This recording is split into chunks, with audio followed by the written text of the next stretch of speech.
Hoje a gente vai começar realmente a falar sobre a história da saúde, como que iniciou. Qualquer dúvida que vocês tiverem, vocês podem perguntar. Liga o microfone e pergunta. Se eu estiver falando muito rápido, vocês pedem para que eu desacelere um pouquinho. Quem tiver dúvida, não deixe de perguntar. Essa aula ela é muito importante, principalmente para os que almejam concurso público, tá?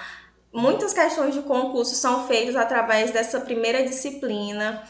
Então, já dou uma dica: vão lendo a apostila, engulam esse assunto, porque ele é muito importante para concurso público, para os que almejam, né? E também para o conhecimento de vocês. Todos estão me ouvindo? Sim. Então, vamos seguindo. Eu vou começar fazendo uma perguntinha para os senhores. O que é saúde para vocês? Podem participar.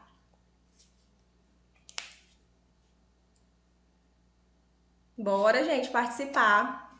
O que vocês entendem por saúde? Bem-estar físico e mental. Muito bem. Mais alguém? Boa noite. Boa. Bom, eu acho que saúde, né? Assim, saúde já só o nome já fala, né? Se você tá bem, você tem tudo, né? Então, para você estar bem em qualquer situação, você tem que estar primeiro bem de saúde, né? Uhum. E saúde, ela abrange a vida da gente em tudo, né? Justamente. Se alguém quiser responder pelo chat, quero que todos participem, que essa disciplina ela é um pouquinho chatinha. Se ninguém participar, ela vai ficar chata. Vamos lá, galera. Deixa eu ver aqui no chat.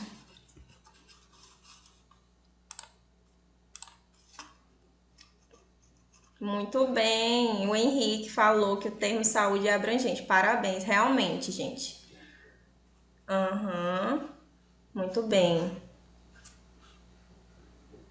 O Ítalo, o Henrique, todos participando. É isso mesmo que os senhores falaram. A saúde, ela não abrange só a ausência de doença. Ela é uma coisa muito ampla. A OMS, que é a Organização Mundial de Saúde, ela tem um conceito específico para a saúde. Ela diz que a saúde ela é um bem-estar físico, mental e social, ou seja, não é somente a ausência de doença, né? E eu fico muito feliz que vocês já têm conhecimento disso, já entendem que saúde não é somente a ausência de doença.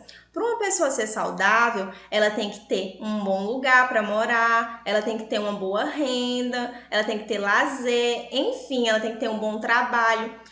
Hoje em dia, a grande maioria da população é doente, porque seguindo esse conceito da OMS, a gente percebe, né, que boa parte da nossa população não é saudável. Acho que diria que é a grande maioria, porque a saúde ela é muito ampla, né? E a OMS também fala, na verdade, a Constituição, né? Ela fala que ela é um direito de todos e que o Estado ele deve garantir mediante as políticas públicas, sociais e econômicas. Ou seja, a saúde ela é direito de todos e o Estado ele que tem que garantir que o ser humano tenha saúde, que ele tenha um bom trabalho, um ambiente com saneamento básico, uma boa alimentação, que ele tenha cultura, enfim. É dever do Estado, segundo o artigo 196 da Constituição Brasileira de 88.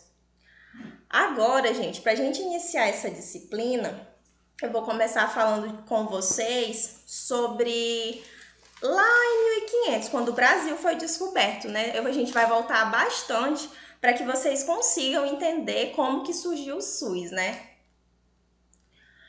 Então, aqui vamos começar falando sobre o Brasil colônia, que é desde o tempo dos índios até 1822, que é quando os portugueses eles chegaram no Brasil. O Brasil foi descoberto em 1500, mas antes dos portugueses chegarem, já existia uma população morando no Brasil, que são os índios, né? Para os índios, as doenças elas eram consideradas um castigo ou provações. Eles acreditavam que se uma pessoa adoecia, ela estava sendo castigada por Deus, né? E os pajés, eles exerceram... Tem alguém falando? Isso, um castigo de Deus. Eles acreditavam isso, que as doenças elas eram um castigo. E os pajés, eles exerceram uma função fundamental nesse início da descoberta da saúde, porque eram os pajés que faziam os rituais de exorcismo. Uma pessoa estava doente, ela era levada para o pajé usava ervas, fazia os exorcismos deles. Com a chegada dos portugueses, eles quiseram implantar o cristianismo. Eles não aceitavam aquela crença dos índios, né? Então, eles queriam implantar o cristianismo. Isso, o aluno Henrique já sabe bem da história. O senhor já está bem por dentro. Mas vamos continuar. Então, os pajés, os portugueses, eles queriam trazer o cristianismo, né, para o Brasil, fazendo com que os índios se perdessem um pouco daquela cultura deles, de acreditar que as doenças elas eram um castigo. E os padres jesuítas, eles tiveram um papel fundamental nisso, porque eles trouxeram a questão dos medicamentos, né? Alguns medicamentos, claro que sem nenhum princípio científico ainda, mas eles introduziram os medicamentos no tratamento. Aqui, gente, nessa imagem, ela está falando sobre os físicos e cirurgiões barbeiros. O que seriam isso? Os físicos, eles seriam nossos médicos de atualmente. E os cirurgiões barbeiros são os médicos que fazem pequenas cirurgias. Na época, tipo, alguém estava com alguma unha encravada, ele ia lá e desencravava, fazia as pequenas cirurgias. Nessa outra imagem, aqui a gente está vendo a primeira Santa Casa de Misericórdia dos Santos de 1543. Professora, Oi, pode professora, falar. só um momento. Eu acho que a imagem sumiu, ela não está na tela. A imagem? É, Vocês não pelo estão menos aqui. conseguindo ver o slide? Não dá para É só o logo ver. do CTA aqui. Espera aí, então. Só tem os logos do CTA aqui. Eu estou vendo, mas bem pequeno. Tá, vou voltar aqui. Vou deixar, mano. Fez pipoca agora. O total.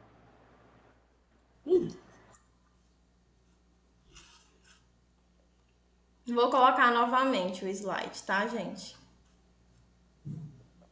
Tá bom, então, obrigada. Porque tá aparecendo só os logos do CTA aqui. Ah, sim, só um pouquinho.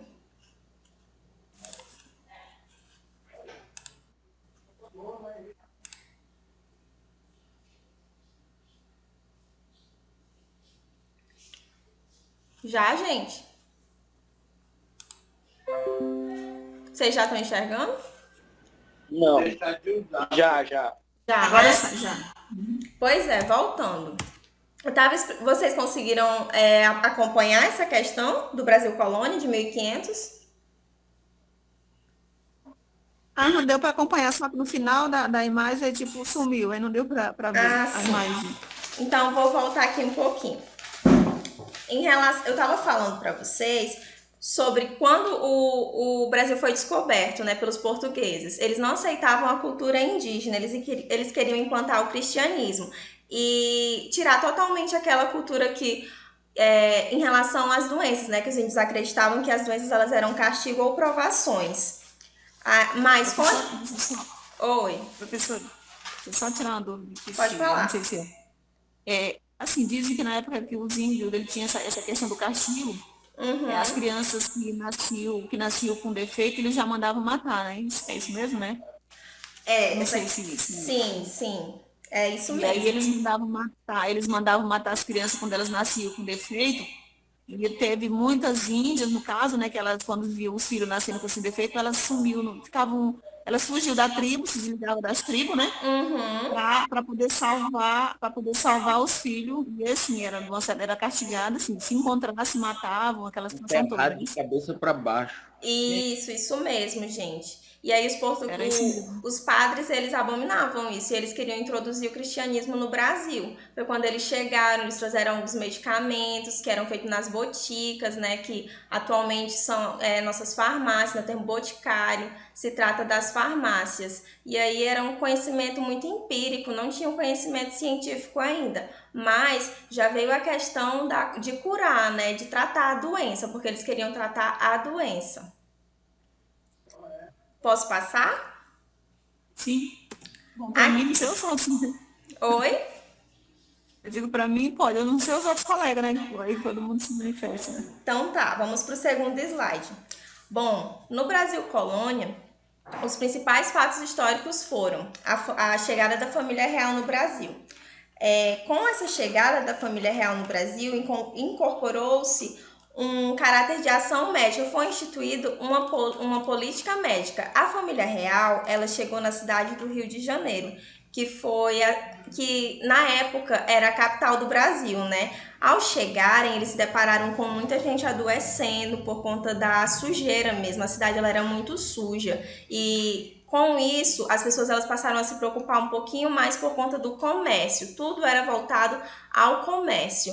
E foi instituído então, por conta da chegada da família real, uma política médica que ela intervia na condição de vida e saúde da população. Ou seja, a partir da chegada da família real, eles passaram a vigiar e controlar o aparecimento das epidemias por conta de que estava prejudicando o comércio no Brasil. Muitas pessoas já não queriam mais vir para cá.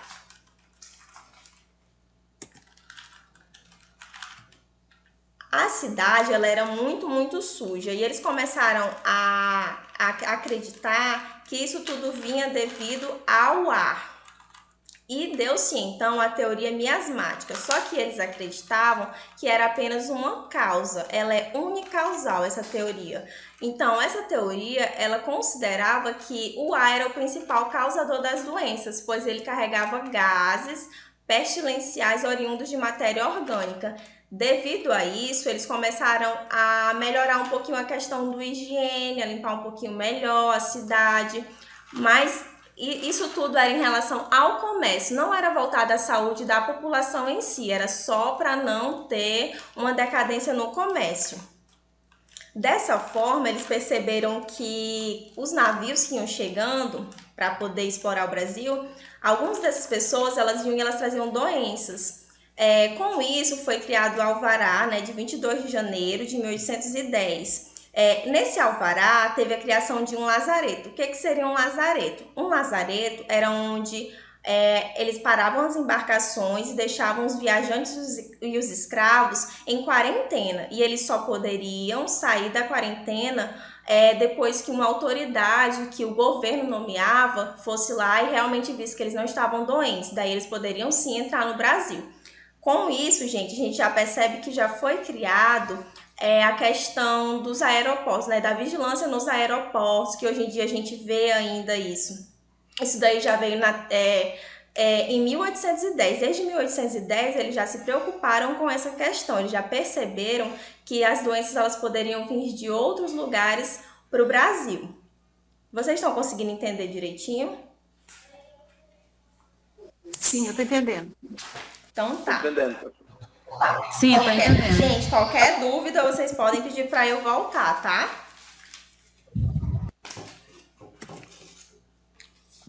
Eu quero saber o nome da primeira família que chegou no Rio de Janeiro. A família real.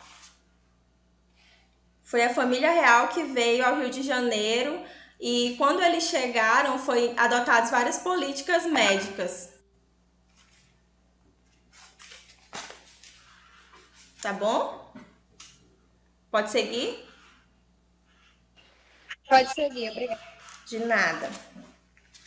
Aqui a gente vai falar sobre o Brasil Império,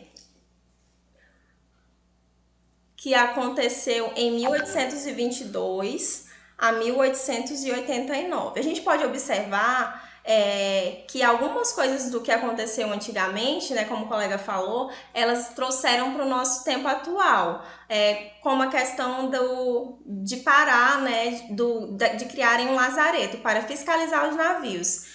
A gente percebe que até hoje, né, nos aeroportos, a gente ainda consegue ver isso, essa fiscalização. Aqui no Brasil Império é a era bacteriológica. O que seria isso?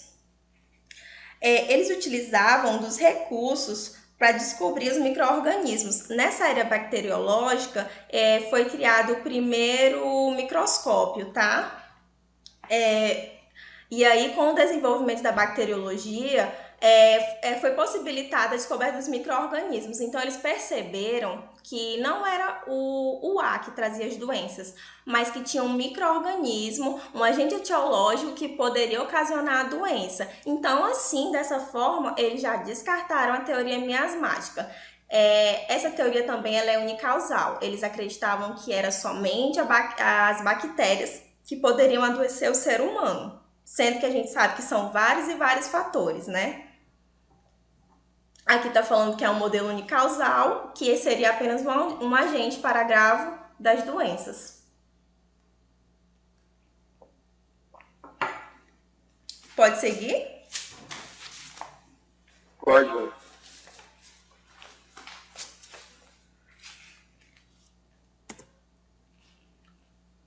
Com a República Velha, gente,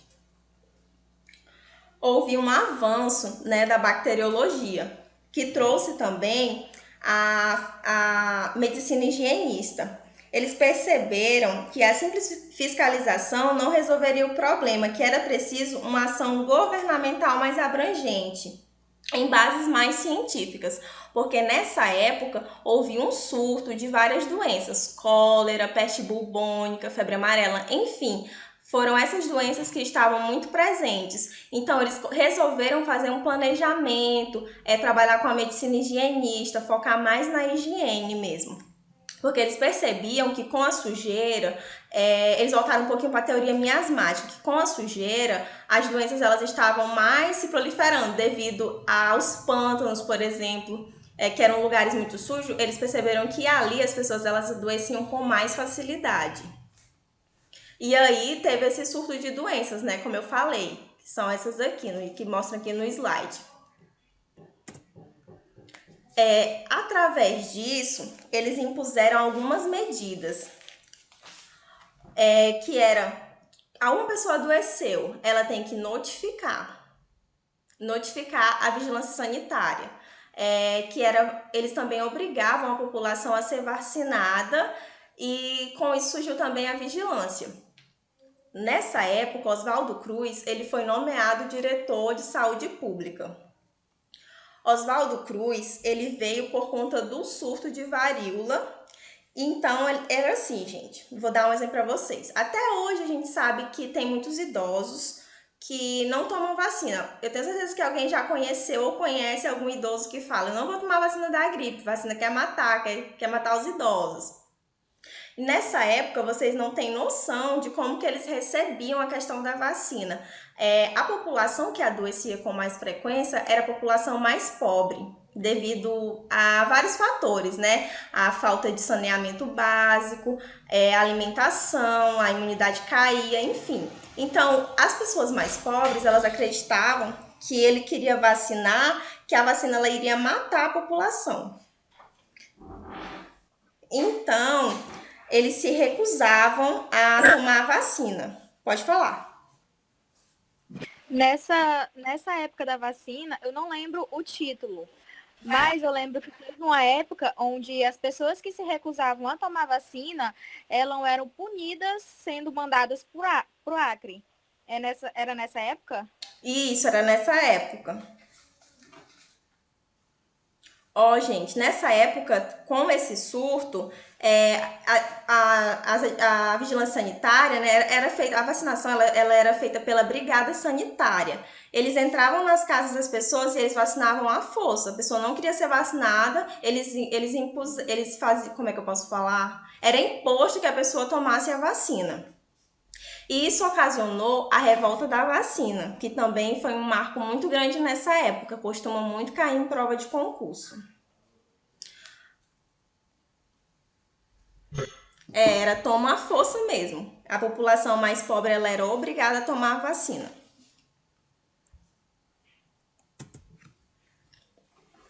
Oswaldo Cruz, ele também trouxe pra gente uma coisa assim que é muito importante, só que naquela época não tinha uma carteirinha de vacina, igual a gente tem hoje em dia. O adulto tem a carteirinha dele, a criança tem a carteirinha dela.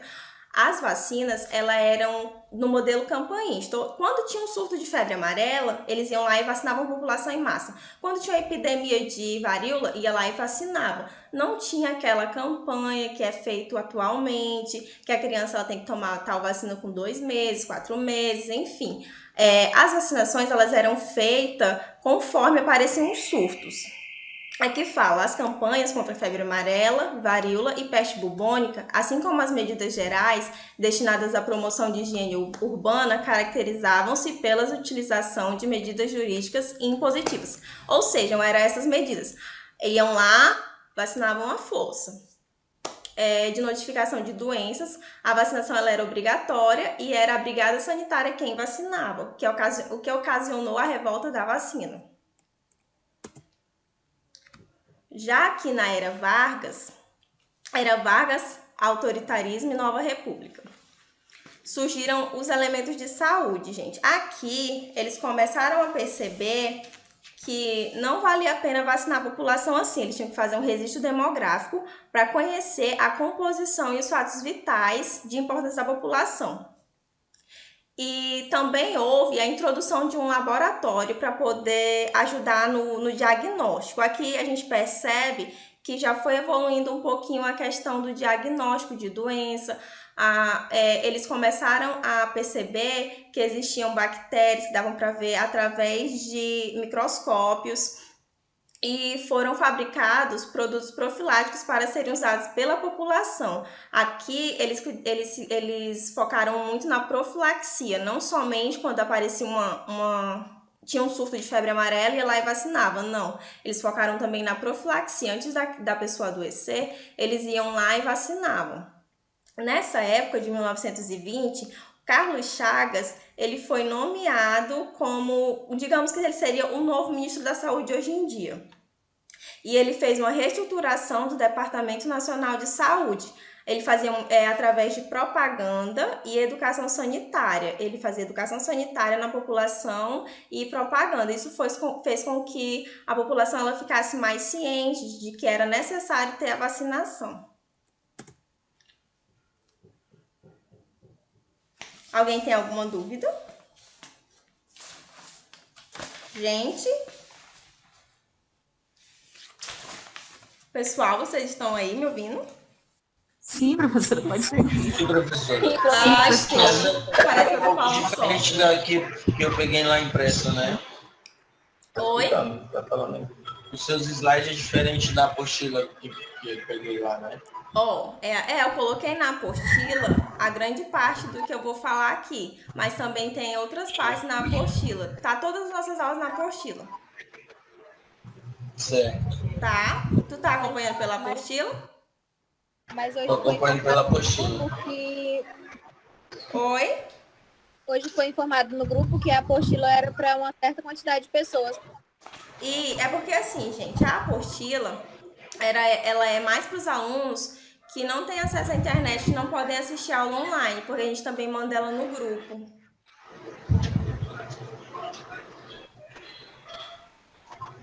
Tá bom?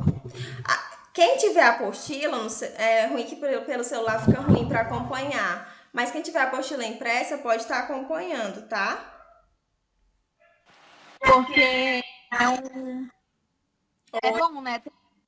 Todos terem a apostila para ficar acompanhando em horas vagas. Por exemplo, se a gente estiver em algum local, que hoje em dia é muito raro, mas ainda acontece, ficar... Não tô entendendo, teu áudio tá cortando. Eu concordo com a Camila. né? Mas quem tiver precisando da apostila, vai lá no CTA que pegar. É porque assim, a gente deixa mais para os alunos que não assistem aula online. E o arquivo tá aí, é só imprimir. Tem um arquivo também. Quem conseguiu pegar a apostila hoje? A Cris, né? Que eu lembro que ela foi.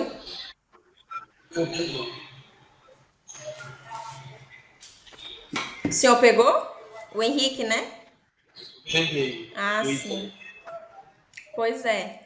O slide eu vou mandar no grupo quando terminar a aula, tá bom? Para vocês darem uma olhada. Eu não coloquei o slide igualzinho na apostila, tá, gente? Mas na apostila tem bastante material bom. Mas eu vou compartilhar o slide com vocês quando eu terminar a aula.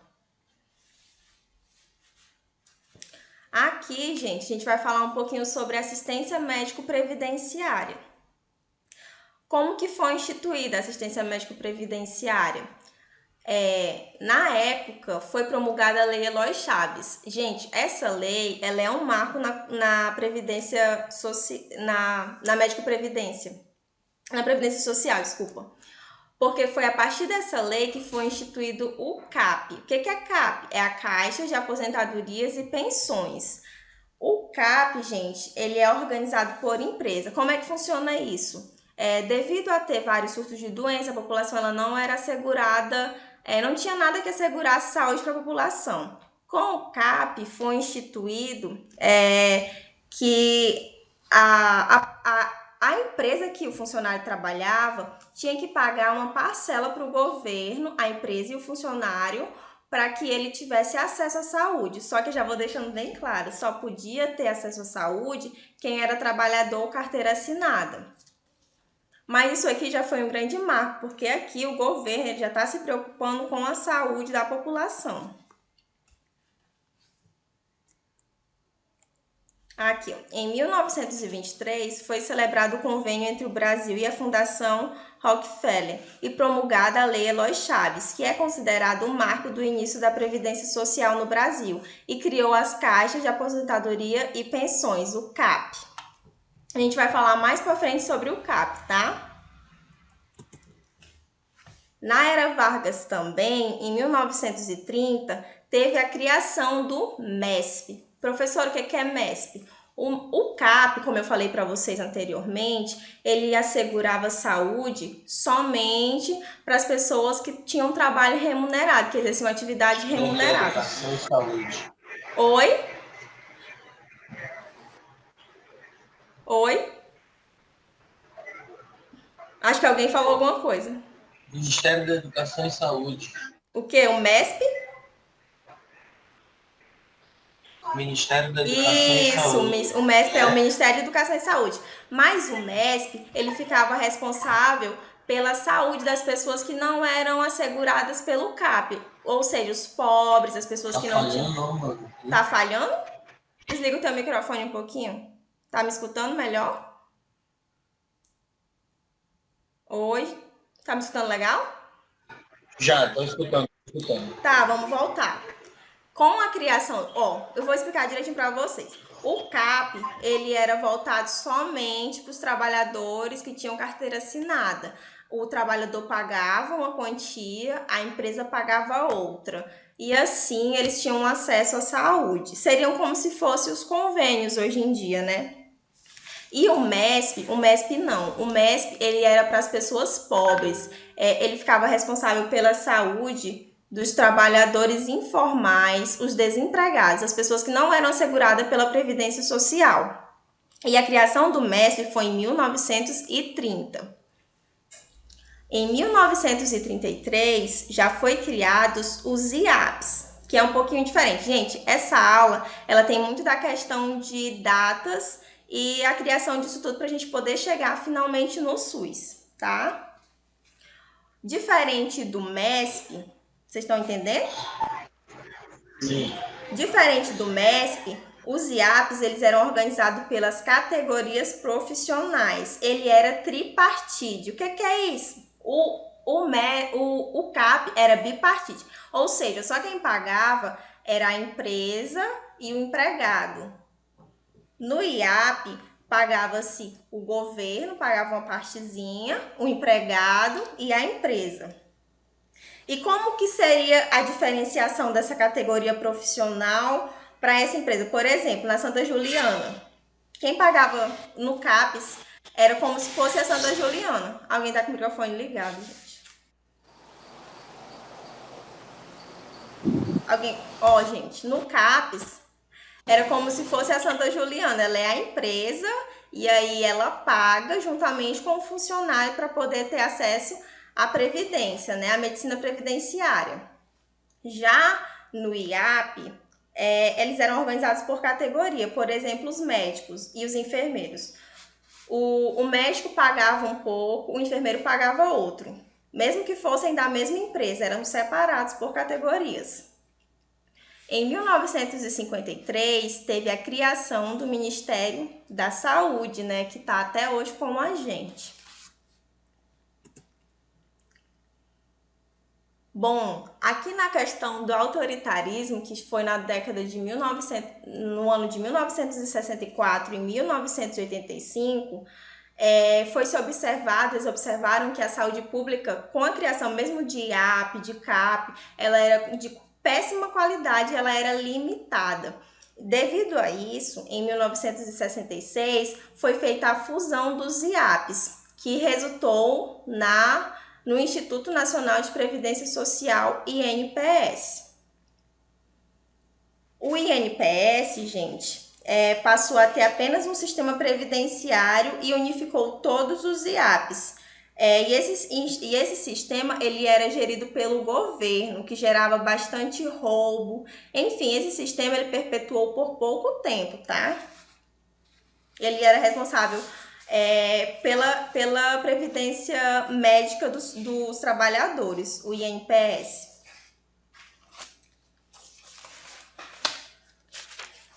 Bom, em 1970 teve o movimento da reforma sanitária. Esse movimento ele surgiu devido à indignação da sociedade por conta de que com o INPS estava uma bagunça total. Ele administrava os setores de assistência médica e de previdência social. Então, eles não conseguiam dar conta de tudo aquilo, de todos os trabalhadores. E com isso, surgiu-se uma indignação desses setores. E o movimento atingiu a maturidade até o fim da década de 70, esse movimento da reforma sanitária, e o princípio dos anos de 1910, e mantém-se mobilizado até o presente, tá?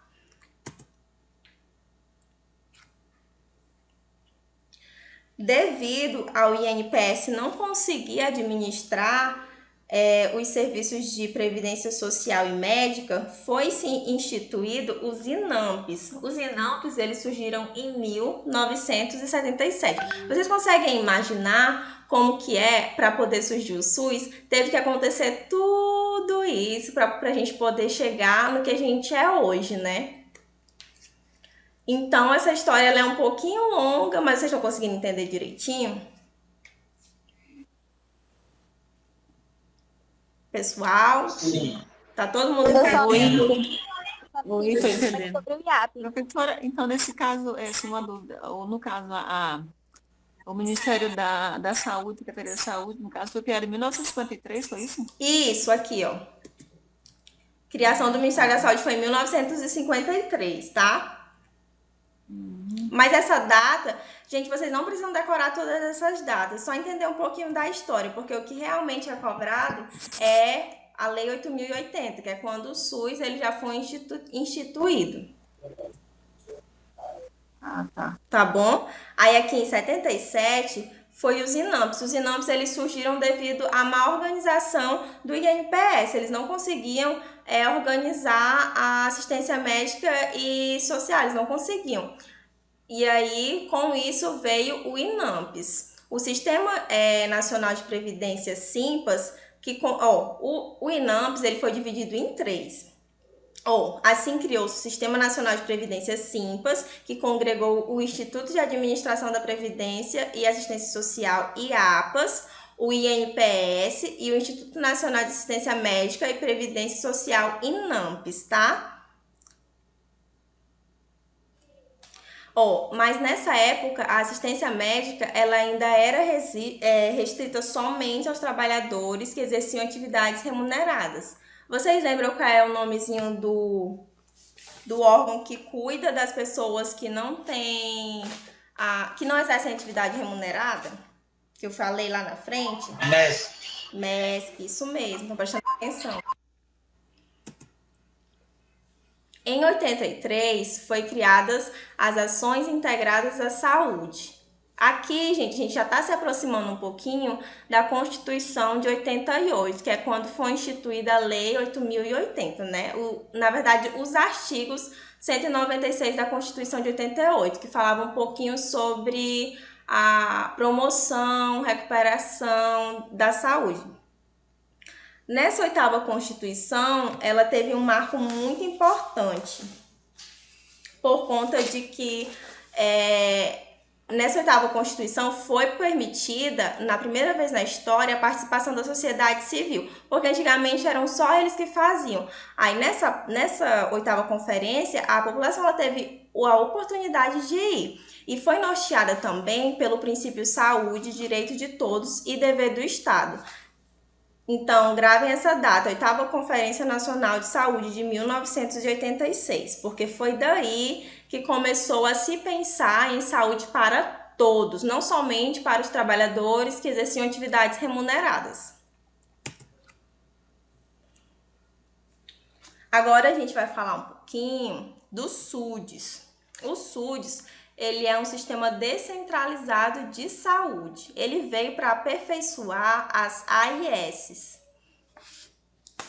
Nessa época, antes do SUS, o Ministério da Saúde ele se resumia às atividades de promoção da saúde e prevenção de doenças. Ele ainda não falava sobre o acesso a todos, sobre a integralidade, né, que é um dos princípios do SUS. Os INAMPs eles foram criados pelo regime militar e pelo desdobramento do Instituto da Previdência Social INPS, que hoje é o Instituto Nacional INSS. O INPS, hoje ele é o INSS. Então, a 8ª Conferência, gente, que eu estava falando aqui para vocês, vamos voltar um pouquinho, ela foi um marco por conta de que, na história do SUS, por vários motivos. Por conta de que foi a partir da 8ª Conferência que a população ela pôde participar das decisões e foi norteada também pelo princípio de saúde, direito de todos e dever do Estado. Vocês estão entendendo, gente?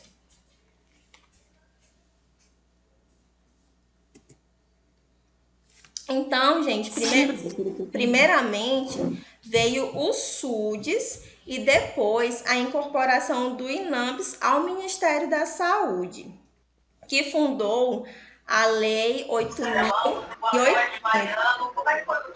A 8ª Conferência foi um marco. Isso. A 8ª Conferência de Saúde foi um marco pela participação da população e norteamento do quê? Foi pela participação da sociedade civil. E ela também norteou a questão da saúde, ela ser direito de todos, não somente dos trabalhadores que exerciam atividade remunerada.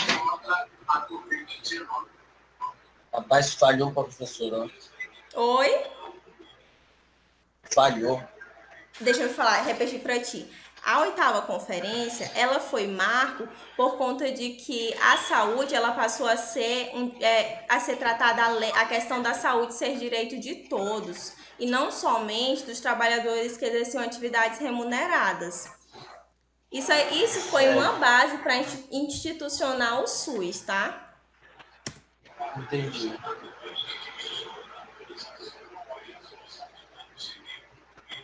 Já? Entendeu? Entendi. Gente, então, como eu falei, primeiro veio o SUDES, que é o Sistema Unificado Descentralizado de Saúde. Ele veio para... Professora, tá dando muito eco, não tá dando para entender. Gente, tá todo mundo com o microfone desligado?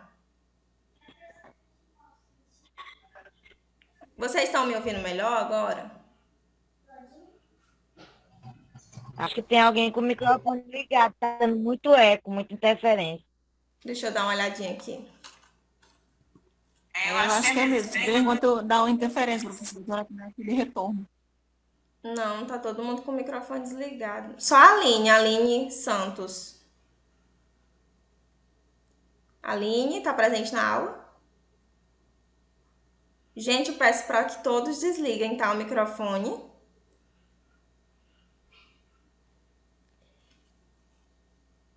Vocês estão me ouvindo melhor? Eu estou ouvindo bem. Sim. Agora sim, tá normal. É direitinho. Então tá, gente. Como eu havia falado, primeiro veio o SUDES, depois veio a incorporação do INAMPS ao Ministério da Saúde e, por fim, a lei que regulamenta o SUS. Quem sabe qual é essa lei?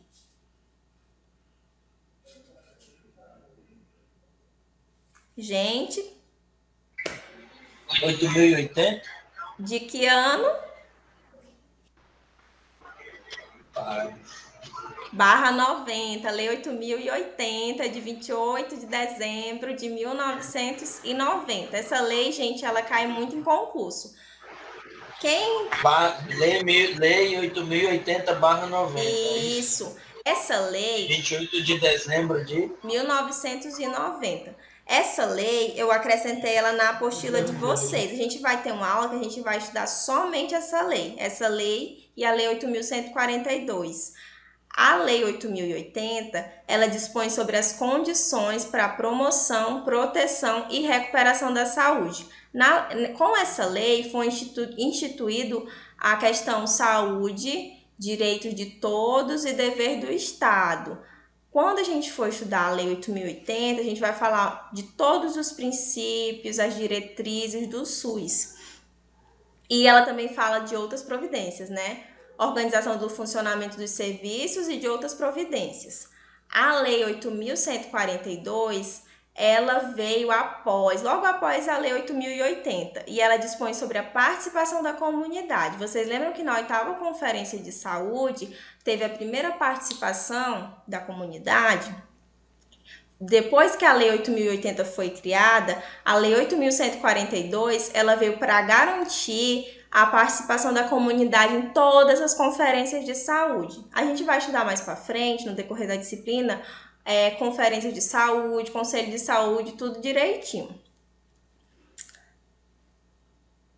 Aqui, gente, em 1992 foi realizada a 9ª Conferência Nacional de Saúde, para avaliar e propor avanços no sistema de saúde através dos debates sobre a sociedade, o governo, a saúde e a implantação do SUS e o controle social. Então, em 92, a gente já teve a 9ª conferência, tá? Para realmente instituir, promover avanços do SUS. Aqui a gente fala um pouquinho, tem uma imagem, né, que resume bem o que a gente estudou hoje, que é a evolução da medicina previdenciária no Brasil, né? Começou com o CAP, de 1923 a 1933. Quem lembra o que é o CAP? Vamos participar, galera. O CAP era somente para trabalhadores que exerciam atividade remunerada. Isso mesmo. A despesa era dividida entre empresa e empregado. Isso, ele era bipartite, né? Duas pessoas pagavam, no caso. Tripartite, 3. O IAP, de 1933 a 1966. Quem lembra o que são os IAPs?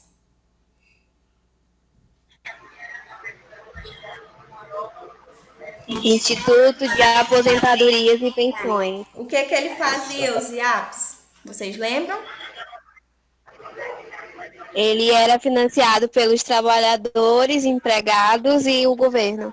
Isso. Era tripartite. Isso. Eles eram organizados por categorias profissionais, né? Lembra aquela diferençazinha? O CAP era organizado por empresa e os IAPs por categoria profissional, tá? O INPS, quem lembra?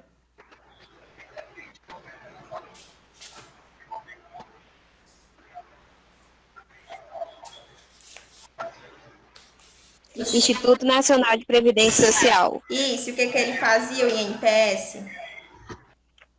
Ele era unificado dos IAP, reunido de todos os trabalhadores. Isso, ele era gerido somente pelo governo, os IAPs, tá? E os INAMPs, que foi em 1977 a 1993? Foi quando eles adicionaram assistência médica. que foi o Instituto Nacional de Assistência Médica e Previdência Social. Isso, e os INAMPs eles foram instituídos devido ao desorganizamento dos... INPS? Isso, o INPS não estava conseguindo organizar a questão da previdência médica e a previdência social, daí surgiu os INAMPs, né, para tentar dar uma organizada naquilo, porque estava uma bagunça.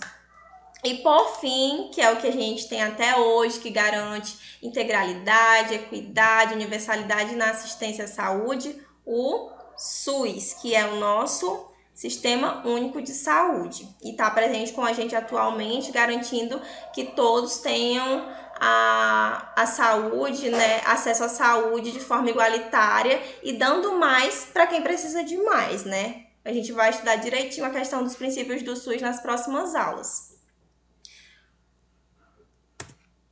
Aqui tem um resuminho para vocês, ó, muito bom, que fala da medicina previdenciária do CAP. O CAP ele era para trabalhadores de determinadas empresas, né? Ele era só para as empresas. Esses resumos aqui, eles são chave para a prova, gente. Para todo tipo de prova que vocês vão fazer, de concurso público, até mesmo de alguma instituição aqui do CTA, por exemplo. É muito importante vocês terem...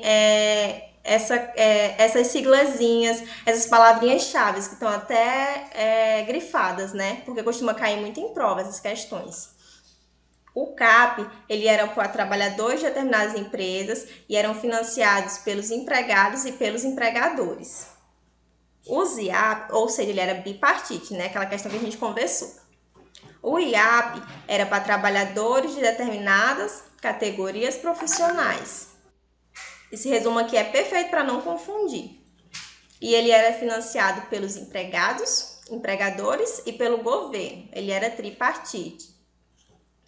O INPS e os INAMPs é unificação dos IAPs reunido de todos os trabalhadores. E era financiado pelos empregados, empregadores e pelo governo.